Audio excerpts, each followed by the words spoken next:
Sardinia surprised me. When I went Googling to look at what Sardinia was about, I realized it was overwhelming to me. I wanted to do it all. And in my 5-day trip, I explored the east side, the west side, and in between, and really made the most of this unique place. So today I'm going to go through with you the 5 things that I learned that you can benefit from when you plan your trip to Sardinia. It's not what you expect, and it's not what you'll find on Google, so please stay tuned.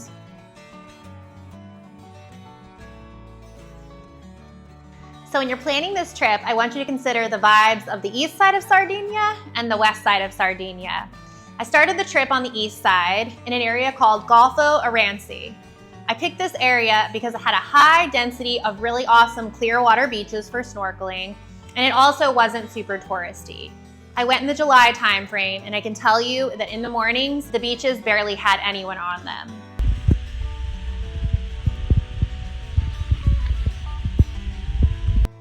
Golfo Aranci had a lot of seagulls, beautiful views in the morning and evening. You could see the ships coming into the harbor, and it was absolutely that silence that my body was craving. A tip I'll give you is that if you're a runner, go out early, say 6:37 a.m., and you will literally see the town waking up. And some of the most funnest moments I had were when I would catch seagulls getting into the trash cans in the morning everywhere. They are funny little creatures. I'm going to show you an excerpt from where I was staying at the Airbnb, where I had a beautiful balcony and I talked to those fun creatures.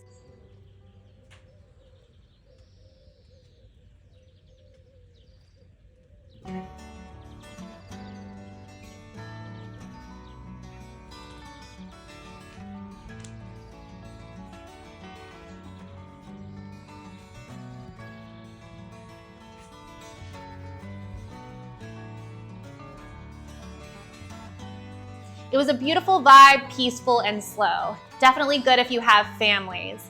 I will also say that All Trails works. If you'd like to go hiking there, I found some amazing trails on All Trails. Although even though it's on All Trails, don't let that scare you because you may have to blaze your own trail in some instances.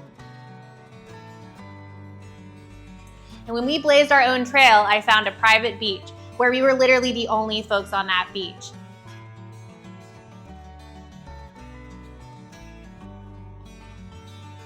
Not only was Golfo Aranci amazing for the calm mornings and the seagulls, but it was also great for dolphin watching.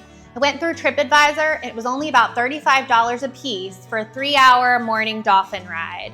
And what did we see? We saw a couple things. We saw a lot of dolphins near a fish hatchery, understandably so, but we also saw a mother and a baby that were swimming together through the ocean. You really got to learn a mother's instinct and how protective that mother was. As soon as she spotted us, she would be down the line in a totally different spot. They can swim fast. It was a very quiet, still, and grounding experience. Highly recommend the dolphin watching.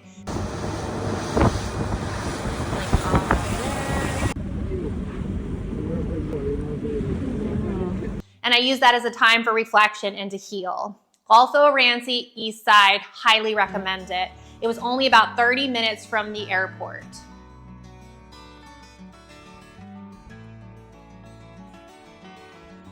After 2.5 days, we ventured by car from the east side of the island to the west side. Literally draw a line, a straight line through, and that's what we did. It was about a 2.5-hour drive through the countryside of Sardinia. Insanely beautiful. Here's an excerpt from the fruit market that I got some delicious and reasonably priced fruit from on the way. There's a ton of markets on the way. Take advantage of the little stops along the way. This place comes from the countryside in Sardinia. I got grapes here, got a bunch of fruits. You never know what you're gonna find. Local fresh fruit. And it was well worth the drive to see a different side of Sardinia. Now, where did we get to when we got to the west side? We got to a place called Castelsardo.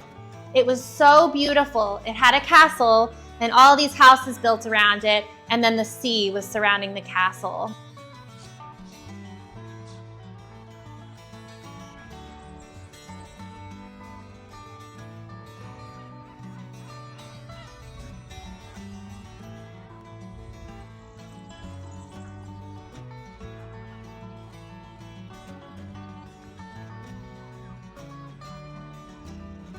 The fun, cool part about this is that when you look back beyond the castle on the other side of the sea, there's hiking trails. It made me feel like I was in Colorado rugged terrain. I'm going to show you a picture of the type of terrain that I ran through. It was wonderful for trail running. So here you go. Beautiful wilderness back here, Sardinia.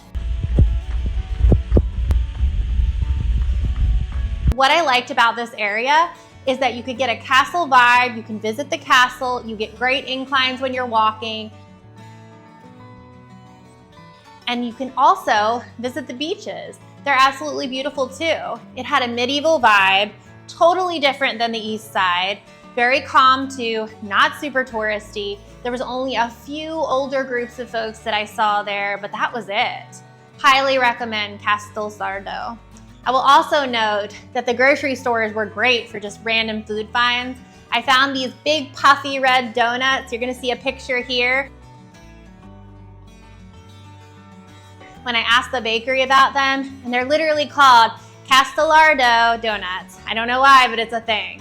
Food was delicious, lots of fresh fish. There's a fish market every week at the bottom of the castle where you can get fish from local fish hatcheries. Highly recommend this town if you're looking for a low, slow, non-touristy vibe.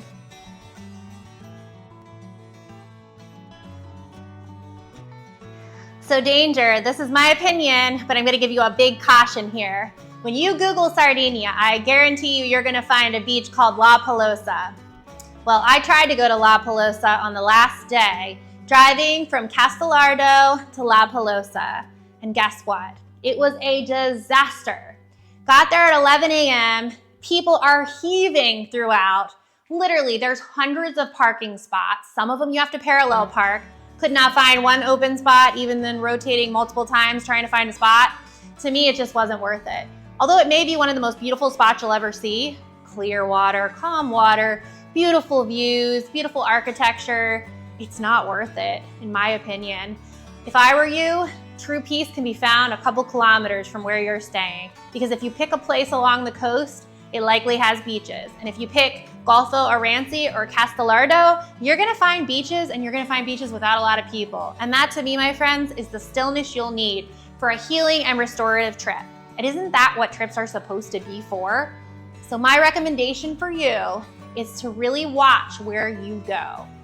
And for me, literally what I did was I would look around me, I picked an Airbnb near the coast, and then I'd find beaches. And we'd drive or hike to those beaches. All trails worked great, but don't fall into the tourist traps. I think you're gonna thank me.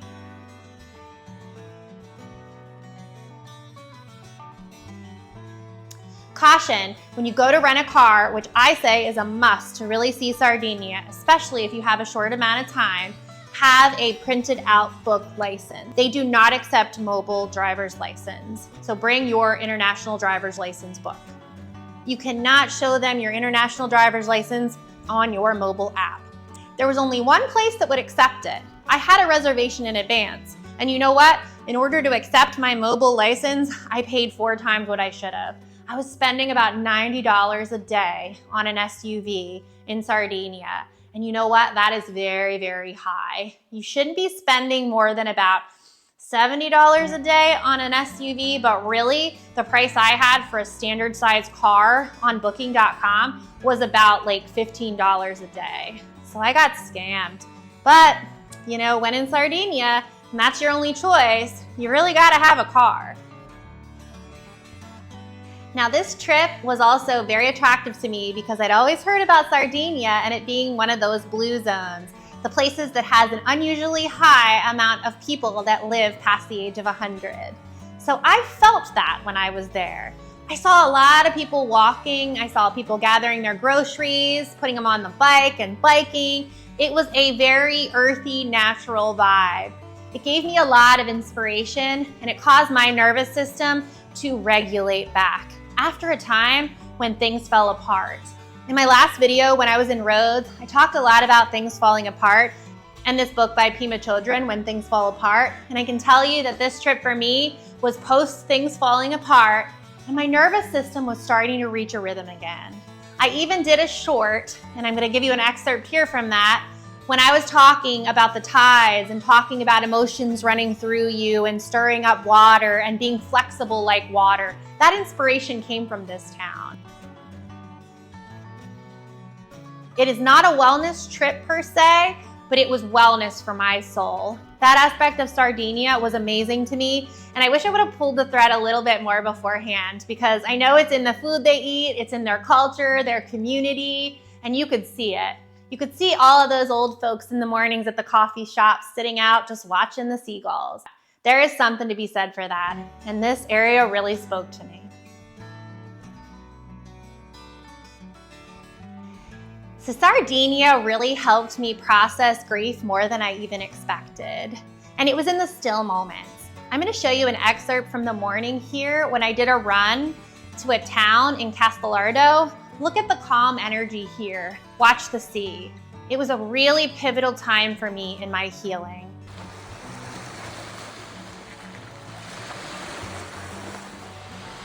And a lot of this was because I like to take books with me during my trips, and I like to focus on those books and study them as part of my journey.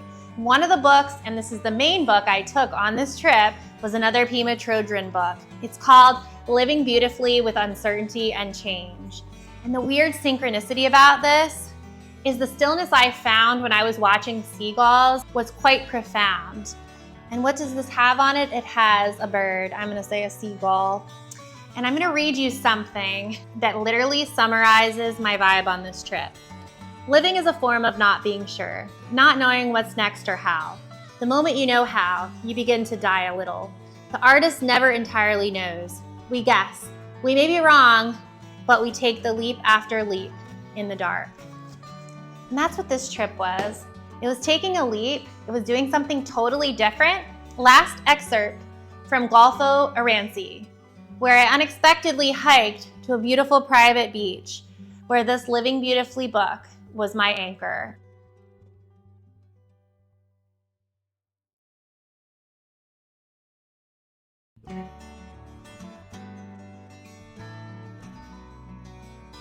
Final reflections on Sardinia are that this is the kind of place that wasn't trying to be trendy. It existed beautifully as it was. And if you're looking for a truly restorative trip where you can feel the multiple vibes of Sardinia, I recommend planning your trip like this. And I hope these 5 things that you didn't know before you watched this video help you to make a beautifully engineered trip. And for more beautifully engineered tips like this, please don't forget to subscribe. Thank you.